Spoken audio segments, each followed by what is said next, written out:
बेटी का पहला हक जो हम खा जाते हैं वह उसके पैदा होने की खुशी है।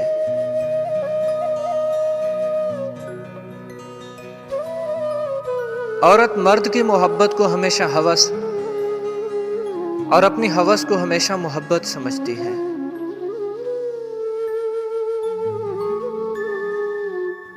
एक औरत जो अपने दिल को फिर से मोहब्बत के लिए खोल दे जबकि उसका दिल टूट चुका हो, यकीन जानो तुम उससे ज्यादा बहादुर औरत कहीं नहीं देखोगे।